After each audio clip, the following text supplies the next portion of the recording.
Hi friends, welcome to episode 101. It's pitch black out there. It's 6 o'clock in the morning, and today actually is quite nice and mild, but tomorrow it's going to pour down with rain. So I want to get this back of the bus rubbed down.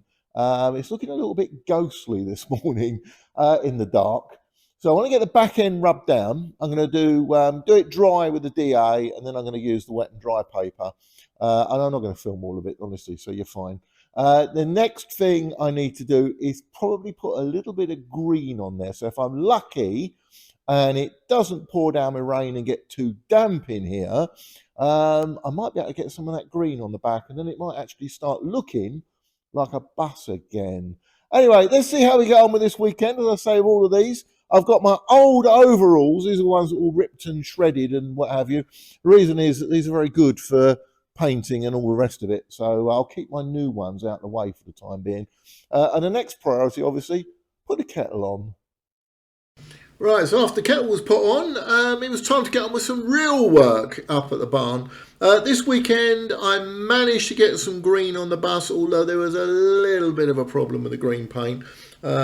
We'll go through that. And I have managed to get some rubber for around that window surround. I mean, all the really exciting stuff, isn't it? So let's kick off then. Right, here is a quick flashback to the beginning of September. Although, unfortunately, I didn't take a photograph of it, because why would I need to take a photograph of a piece of beading? But anyway, just around the top edge of shot there, you can see this copper or brass strip. And that housed a little piece of rubber in there. So I thought I need to change it because it was absolutely cream crackered. So I removed it from the bus, and it revealed where it was, all this old rusty crap, which needed to be worked on. The emergency exit window, I mean, in these shots it does look a little bit sad, but it's certainly getting there now. So, you know, don't worry, we've made some progress on this. I had to scrape off all that rust. But meanwhile, let's have a look at this this knackered piece of old rubber. Right, so it's certainly not salvageable. Luckily, my good friend Brian Watkinson said, oh, that's exactly the same as used on the front window of the RT and the emergency exit window in the driver's cab. Unfortunately, I'd used up all of my spare rubber, so I needed to get some new. And Brian came to the rescue again with Woolies. Woolies actually stock it as an item, which is really great. So right, here's that same piece of beading in the very nice acid etch grey primer. So now is the time to have a go at seeing if this would actually fit into the frame. Right, it's going in. It's going in really well. And now it's coming out. Well, trouble with this stuff is it's a facsimile of what went before. Obviously, when London Transport did it, they would have had some sort of template, I suppose. But now what these guys and girls have done is someone sent them a sample, which could well be quite worn out, and they've copied from that. But this does look all right, as long as we can get it to slide along inside here. It's going quite well, actually, said me. What will happen is when I get to the other end, it will just suddenly stop. Come on. I was considering painting this first, but I didn't know how much mullering I would do to try and get this rubber in. It's moving. Then it stops.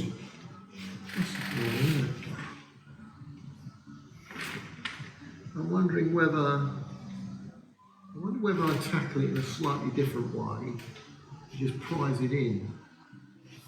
I think it slides in. I think it's supposed to slide in, but it's not sliding very well. There goes the standing knife. I don't really want to use WD-40 because we've still got to paint this frame, and it can make a mess of paint. About 8 inches. The reason I don't want to use any chemicals like WD-40 or anything like that is it can cause problems when I get round to doing the top coat.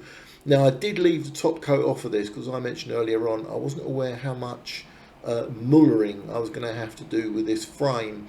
So it wasn't too bad actually. I didn't chip any paint off doing it, so maybe I could have painted it with the top coat, but anyway, it's a job for later on. I could use some fairy liquid on it or something like that maybe. It goes really well and then just suddenly grinds to a halt. I don't know if it's like imperfections in the rubber. Yeah, Woolies are not a bad firm actually. I've bought stuff off them before, and the only thing that if you do get anything from Woolies, I'll put the link in below. Their website is a little bit on the confusing side. What I've done a couple of times is I've ordered stuff up, gone through to the payment page, and it says we confirm your payment, blah blah blah blah, and thank you for shopping with Woolies. What then happens is you then get a confirmation screen that says, I confirm that I have placed this order, blah, blah, blah. And no one else does it.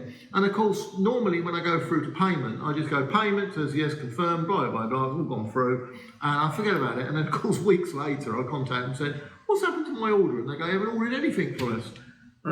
So you've got to hit that last button. If you buy anything from Woolies, it comes up on the screen. It's not very clear. It's a pity they do it. But, you know, I suppose it's a bit like one of those things that says about leaving cookies on your computer. You know, you agree to having these cookies. But there we are. It's now ground to a halt completely now. So, ooh. Oh no, we're going to be like half an inch now. And I've got all of this to go. Look. Well, you have to come back to this later on. I reckon I've got about an hour of this, and I don't think you fancy watching an hour of me trying to get a piece of rubber all the way around here. Next. Yep, you might well ask, what next? So I thought, I know what I'll do. I'll get some fairy liquid and I'll put some fairy liquid on the rubber and also into that little gully.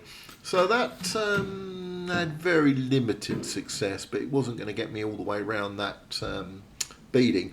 So then I thought, I know what I'll do. I'll try the warming the rubber up game, which is basically sticking it in a bucket of hot water, warming it up and seeing if that works.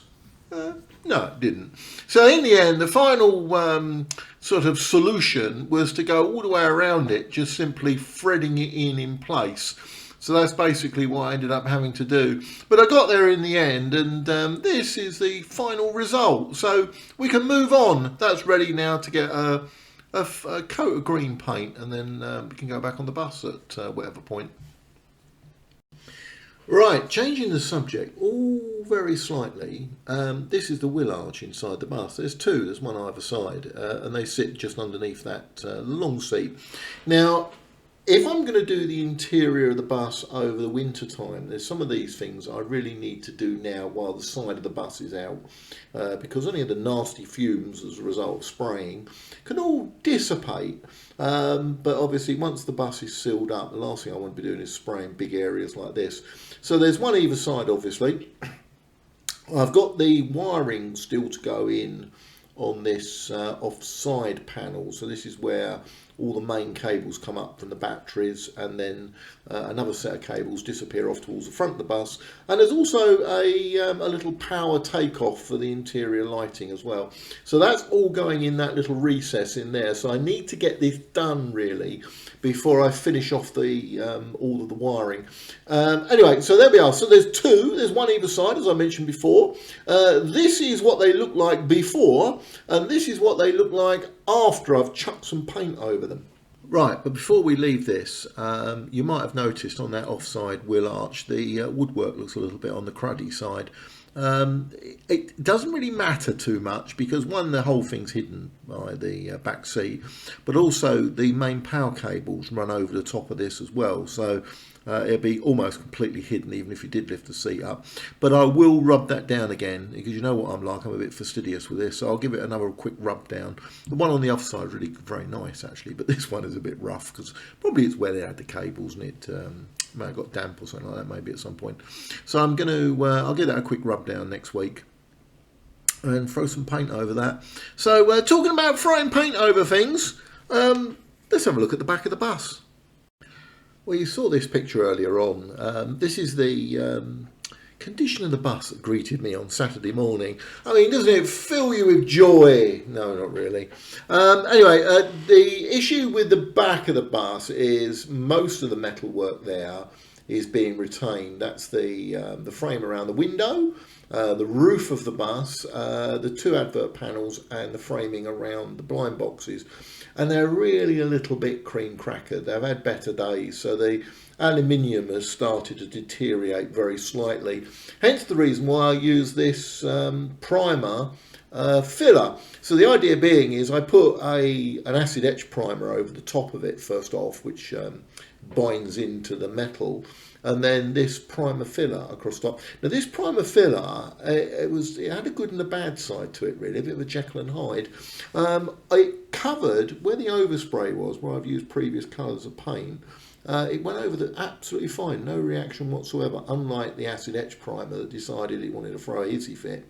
So perfect, except it is like the sort of filler that you use on your vehicle if you were, like a sort of isopon kind of whatever it's called, and it sets in the gun. So it's set in my old spray gun, my cheapest spray gun. It's set in there, and I spent probably about an hour and a half trying to recover the spray gun. And in the end, the spray pattern was terrible. So sadly, a 50-60 quid spray gun after throwing the bin, possibly. Although, you know what I'm like, I might fiddle around with it and get it working again. So I really wanted to get on with this. Now, on Saturday, I had a little bit of time to climb up on the ladder and chuck some paint on the top.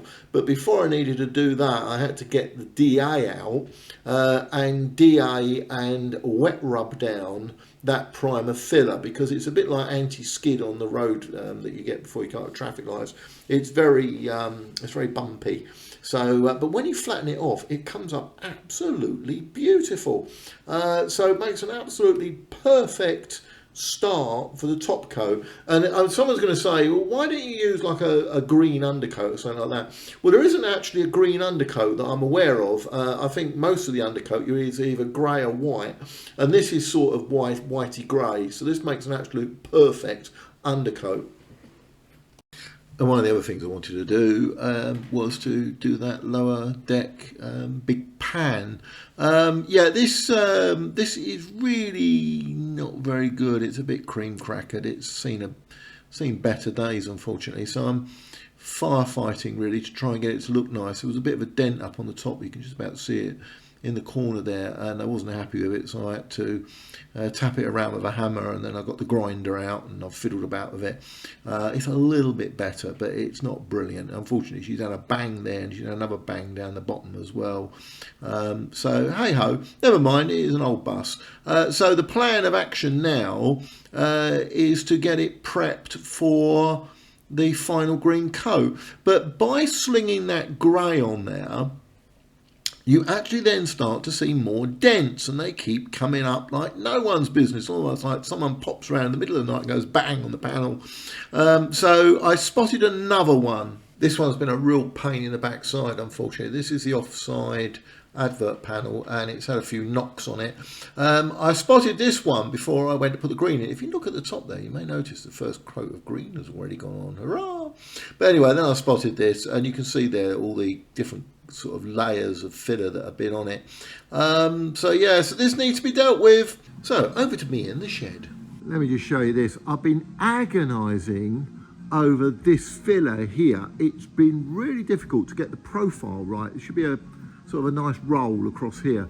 Unfortunately, it's had a bit of a bump at some point, and no matter what I do, it keeps appearing. I put loads of filler in it. You might be able to see, if you look closely there, you can see all the different layers of filler, and still I can't get it right.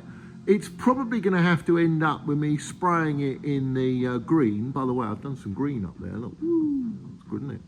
And then seeing what it looks like then. But it's just an absolute pain trying to get this right. I've used everything on it, including the flatbed sander. I've manually sanded it by hand. I've used a DA on it. I've used absolutely everything. and trying to get that profile right has been near impossible. So I'm going to layer some grey paint over it today. You can see, actually, you can see the different grey paints. Like the dark grey is the acid etch primer, and then on top of it I've got the sort of the filler primer that went across the top. But anyway, that's the best I can do at the moment, so I'm going to have to layer it with green, and I'll have a look and see, once I've got the green on it, what it looks like. Right, so you saw it looking all ghostly on Saturday morning. Here it is with that primer filler coat on it, and here it is side by side on Sunday night after I put some green on there. However, there was a little bit of a disaster. Let me show you what went wrong. I'd done that roof dome on Saturday night before I went home. You may have just saw little bits of it in the previous shot.